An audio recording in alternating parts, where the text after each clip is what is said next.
In today's video, we're going to take a look at security threats. So some keywords first. So we've got security. Security are the threats to data's privacy and integrity, and it's the tools we use to keep data private and to ensure data integrity. So security is the idea of all the things that can happen and all the things we do to prevent. So integrity is a concept of data being unchanged from its intended form, and privacy is a concept of preventing access to data by those who are not allowed to view it. So first things, if you're going to look at DOS attacks or denial of service attacks. Now I'm sure, especially if you play any online games, people say, oh, I'm going to DDoS you, or I'm going to DOS you, or something like that. So this is the idea of essentially flooding a service, whether it's a game server or a website or whatever it is, with meaningless traffic. So you target a server and flood it with requests to view the website. So if you imagine it a little bit like if you open a door that could fit one person through at a time and you ask 20 people to run through at once, you'd either get a few bits through at first and people might work their way through, but then suddenly people would get jammed and get stuck in between two people trying to get through a doorway at once, and they get stuck and then nothing else could request it anymore. So that's the idea of sort of flooding an area. So a normal request, download a website or something like that, send a request. But in a DDoS attack, lots of computers will request the data at once, and because the server can't cope, it can't function correctly and will go offline or just not work. So you make lots and lots of connections. Usually it's a case of these computers being hacked and used sort of bots. Sort of all these computers are slaved around the world, so there's talking thousands or even millions of computers at once requesting this data. Next we'll look at phishing. So phishing is the idea of using an email spoof or just a tricky email. So an email saying you owe this money or something like that, and it'll trick the user into willingly giving their information away. So if they think they're getting a tax return or they've won a prize, they'll go willingly giving their bank emails. So usually it's meant to be designed to look as though it's from a trusted party, usually like a bank or Netflix or something. It'll inform the user of a problem, something to stress them out, or might be something that's too good to be true. Like, someone's willing to give you, £300. You're like, oh sweet, I want £300. So you go ahead and give them the details, and they do things that way.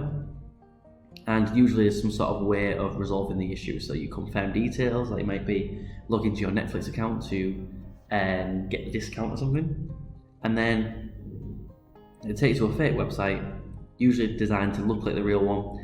And they try and take your details that way. Once I nearly got done, because a few years ago, well before WhatsApp was taken over by Facebook, you used to get a free year and you paid 79 pence a year. And then Facebook took it over and made it completely free. And I got a text saying, and it said it was from WhatsApp, so that I need to pay my year fee. And I was like, all right, I started putting my details and then realised, hang on a minute, it was, instead of being WhatsApp with 2 P's, it was WhatsApp with 3 P's, and I noticed that it just didn't seem right, and I googled and realised it's completely free, and I was being scammed. So it's really important that you are checking these things. I get so many emails to my account that are all phishing scams that I just got to keep junking, keep ignoring.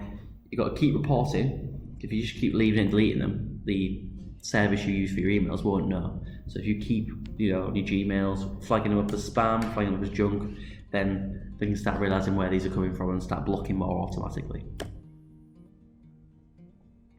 There's some examples here of lots of phishing scams you might get, especially like Amazon and things like that. Now they're actually getting a lot smarter as well, so they're getting more sophisticated. They make a lot more sense. They start thinking, right, everyone's using Netflix right now, so Netflix is a big one. Popular services they'll use, if there's something that's happened in the news, they'll try and make a scam that fits in with that narrative so they can try and scam you. So some statistics. So the average final cost of a data breach is 3.8 million. Phishing accounts for 90% of data breaches. 15% of people successfully phished will be targeted at least one more time within the year. BEC scams accounted over 12 billion in losses. Phishing attempts have grown 65% in the last year. 1.5 million new phishing sites are created each month. 76 of businesses reported being a victim of a phishing attack, and 30% of phishing messages get opened by targeted users. So 30% of people actually fall for these scams. So pharming is quite similar to phishing, but the idea is that pharming redirects a computer from a legitimate website to an illegitimate website, regardless of the URL you type in. So this is a piece of software on your computer. So you type in your banking details. So you go, right, I'm going to go onto Sacombank, or I'm going to go onto Lloyd's TSB, and then it'll actually see that you go into that website and redirect you to a nasty site like I'm going to steal your money tonight.com. So the websites will look like the real site. They'll try logging your account at some point. So you'll go in there and you'll log in to your online banking, and they'll receive that data. And it's a lot more subtle because you don't realise it's not you haven't clicked anything. You're just doing your normal sort of day-to-day web browsing. And then the tactics are carried out by modifying the target computer's host file or their router's trusted DNS. So instead of going to the DNS, which tells the computer which IP address is for what website, it will take it to those illegitimate ones, and then it'll start stealing your data. So you might log into your banking site, and then the computer will send a request. The pharming scam will then redirect you to the fake website. So you think you're going to legitbankingcompany.com, but you're actually going to the fake legitbanking.com, and you're typing your details, and without you realising, you're giving away your personal information. Now hacking, this is where a person outside of the network attempts to gain access, usually illegally, to your network. So this is done by finding exploits within the setup. So it might be they find that certain people's accounts are easy to get into, or it might be that they know of certain ports that are empty and open. And we do it for a number of reasons. Maybe just they're interested. So quite a lot of people trying to find UFO sightings and things will try and hack various websites. Maybe in protest, like Anonymous, or it might be for financial gain, where they actually do it so they can either get some information they can sell or steal or ransom.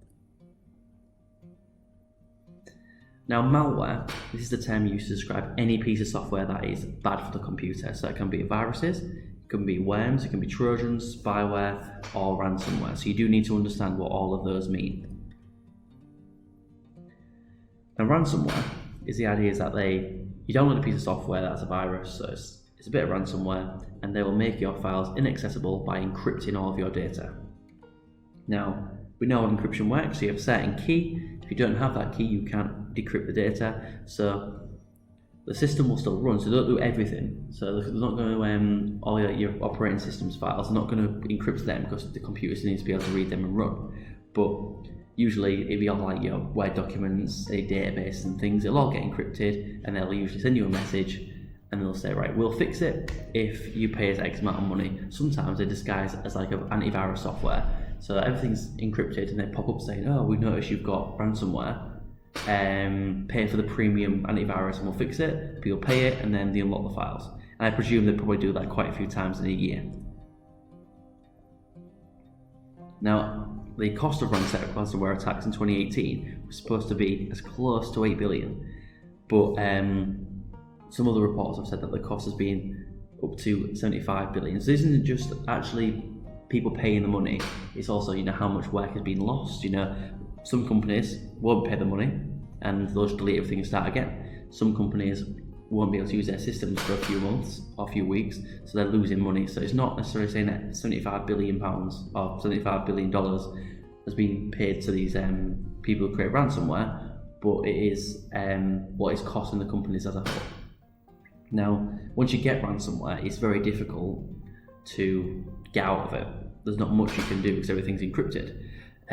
Although there have been some successful fixes. The NHS in England that was had ransomware installed, and they managed to fix that by a really simple little mistake in the ransomware. Someone changed it on a whim, and it actually stopped it all and released it all. It was working.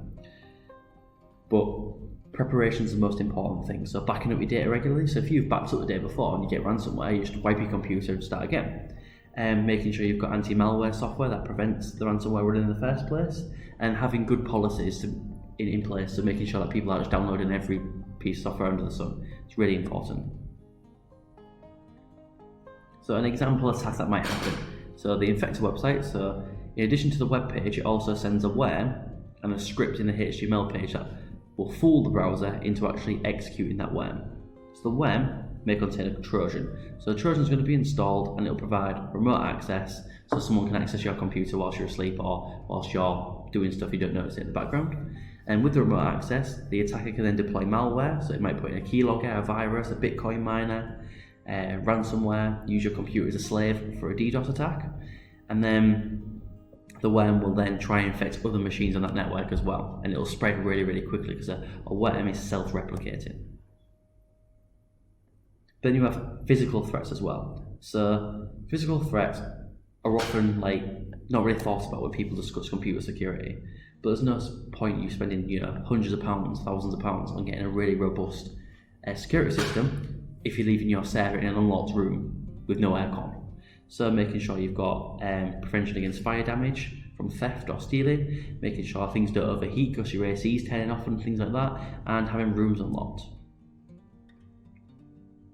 Now, quick question for you, what you need to be able to do is be able to describe what a virus, worm, Trojan and spyware do, and I'll put that on the next page. So make sure you pause the video, write down some of the answers, and then we'll see what you get. Okay, for answers. So a virus is a software program that can replicate itself over and over again on a hard drive. It also transfers from one computer to another and may modify or delete files from a hard disk. A Trojan is a program similar to a virus, except that it's not self-replicating usually, and it will appear as a useful piece of software like a YouTube downloader or an antivirus, something that you've downloaded. But when it executes, it also starts giving access to your system behind closed doors or deleting files on the hard disk. Then a worm is a self-replicating software like a virus, but usually uses information about the method of communication on a networked computer. So it sort of talks about, it'll send back information about open ports or any sort of weaknesses, and then that'll allow other worms to get in and things like that. And then spyware collects information about your surfing habits, browsing history or personal information, and uses the internet to pass this on to a third party so they can see what your passwords are and things like that. Okay, and thank you for watching. Hopefully you understand some of those security threats, and I will see you in the next video.